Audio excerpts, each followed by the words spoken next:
G'day everyone. It's a bit unfortunate, but I need to start this video with a confession. You see, I've ruined my tallboy. Yep, you heard me right. In some ways it was inevitable, and I'd be lying if I said I didn't do it intentionally. But when I bought that bike, I really wanted a light cross-country bike, something to train on, but not full lycra because that's not my deal. And that's where I ended up. And I felt like I did a pretty good job of keeping it light, resisting the urge to beef it up with tires or a longer fork or a piggyback shock. And well, you know what? I'll just show you. It's over here. Alright, so let me take you through the changes. First up, swapped out that non-piggyback Fox shock for this RockShox Super Deluxe Ultimate. This is a shock that RockShox does just for the tallboy, and it's got the bearing eyelet at the back. I'm not sure which can this is. I think it's one of their more linear cans, and then the tune is appropriate to this short travel VPP suspension. Then to go with the shock, I couldn't help myself and I extended the fork. So previously this pike was set at 130mm, which is standard, but now it's 140mm. And if I'm honest, I'm even tempted to put a lyric on. Next up, I've gone for some beefier rubber. So I'm running Maxxis Minion DHR2 front and rear on this bike, so that's a big step up from the Recon and Forecaster that I had been running, and it's a big step up in weight as well as rolling resistance. But on the flip side, it's got a lot more grip. So I'm running the Exo Plus Max Terra at the back, a little bit of extra pinch flat protection compared with the standard Exo casing, and then up front I've gone with the Exo casing. Can go a little bit lighter since it's a front tire, and this is in the max grip. Oh, hang on, I nearly forgot something. Last time you saw this bike it was blue. And that's another thing that I've done, which was to swap out my large frame for an extra large. So when I bought that blue tallboy, I really liked the way that it felt, but I had a lot of problems getting the fit right. I had to raise my handlebars right up, I had my seat post sticking way out, which put me way off the back wheel, and it just wasn't that comfortable to ride. And I noticed it when I went back and forth with my Mega Tower, which is an extra large, that I just felt way more comfortable on the Mega Tower. And I just loved the change. I was a little bit worried that it wouldn't be as playful or as flickable or as fun on the kind of single track that I've been riding it on, but I did a bunch of riding with this in its standard configuration with the lighter tires, and if anything, it felt more fun and more flickable because I was able to move around that much better. But you know, that's all in the past now, and there's no point dwelling on the past. You can't change it. I've got this nice bike, the trails are primed. We might as well see how all this rides, eh? Let's go.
Hey, I hope you like that intro. A little bit of fun.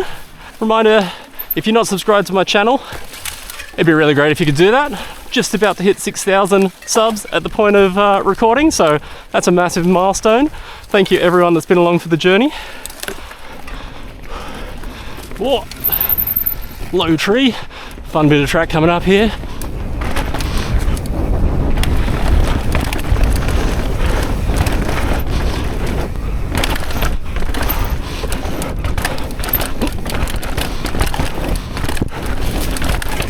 Ew. So I've just been trying to sort of mentally catalogue how to describe the feelings that these changes make, and you know, I think they kind of fit into 5 categories. So there's the weight, there's, I guess, the amount of grip and rolling resistance that the tires give, there's the impact on pedaling, which is related to that, there's the geometry change, and then there's how the suspension actually feels. So let's start with the weight. And all up, these changes add about 1 kilo to the bike. Aside from the rolling resistance, the heavier rubber, because a lot of that weight is in the rubber, I can't tell the difference of adding 1 kilo to the bike. So let's get on to the rolling resistance and the grip level. So I had Forecaster, Recon, and now I'm on Minion DHR, but the same casings. And like I said, it's added 400 grams or something like that, and it's added it where you don't want it, which is on your tyres. It's also a bigger tread, which rolls more slowly, and the front tyre is max grip, not max terra. So, no surprise, does not roll as well as the more cross-country setup. The flip side is there's way more grip. So, I think those Forecasters are actually really sick. It's like a mini assegai. But yeah, it just doesn't compare to having the chunkier tread pattern, but also that max grip rubber.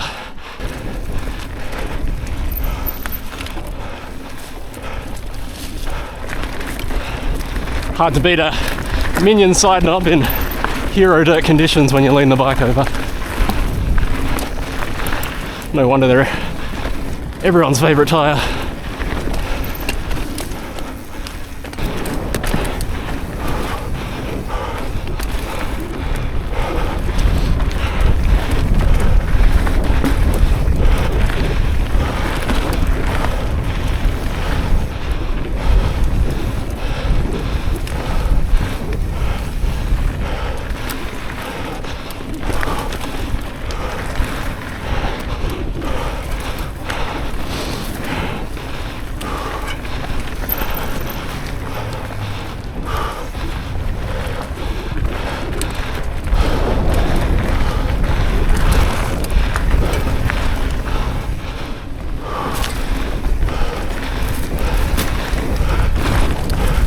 Whoa.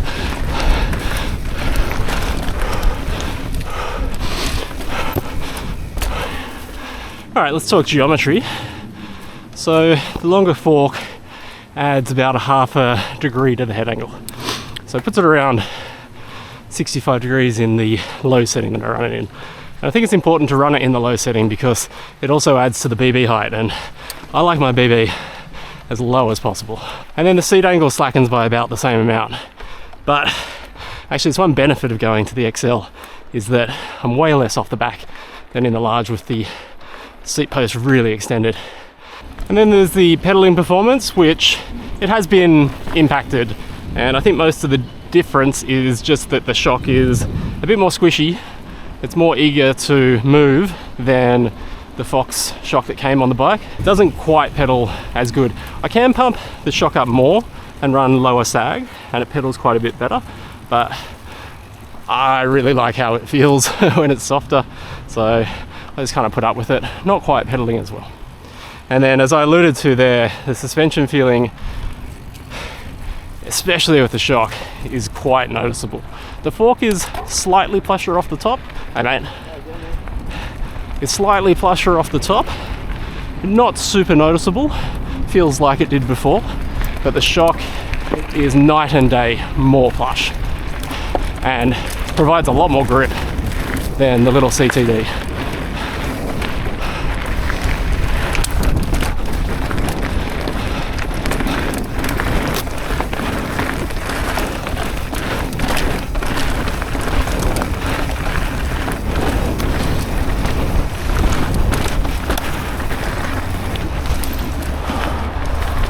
So much grip out here today. Just had a little bit of rain overnight.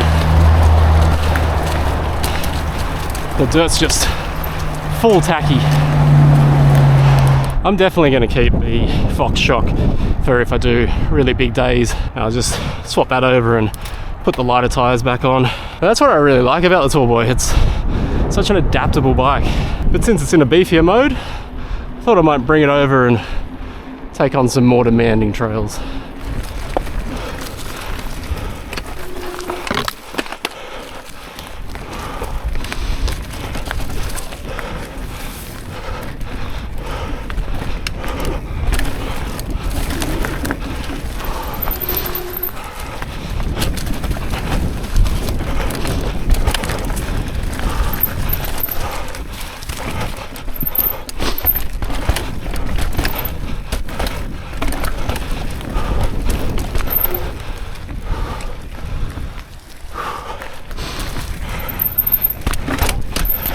Oh,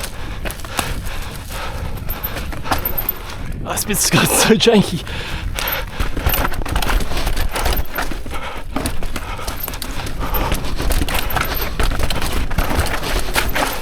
It's not like it wasn't janky before.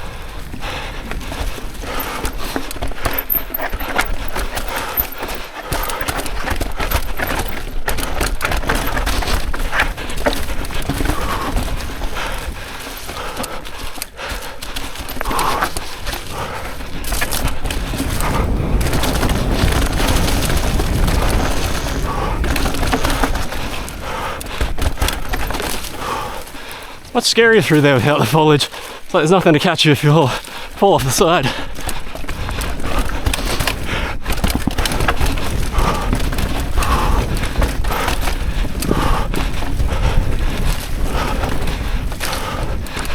Whew. Another track coming up. Pretty technical one.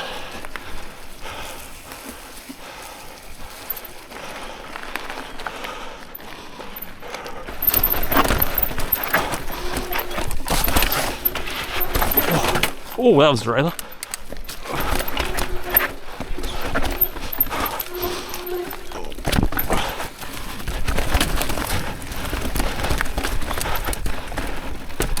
Give that a look before I pedal on it. That was quite the grind. I think that was the front where the clutch is. Oh. Expensive noises, those ones.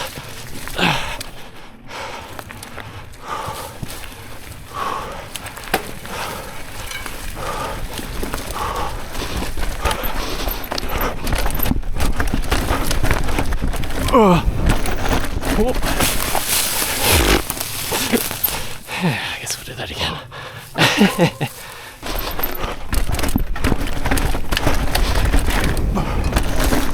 Whoa, still only just.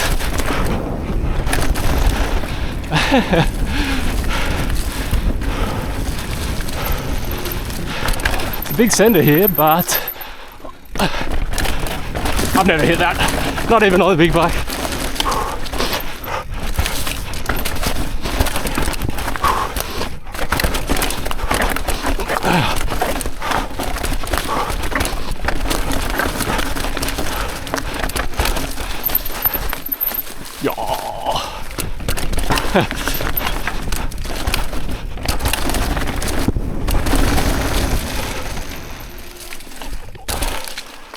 Well, that's going to sum up this ride. Let me know what you think. Have I ruined this tallboy, or should I keep going? Thanks for watching. Don't forget to give the video a thumbs up, and I'll see you next time.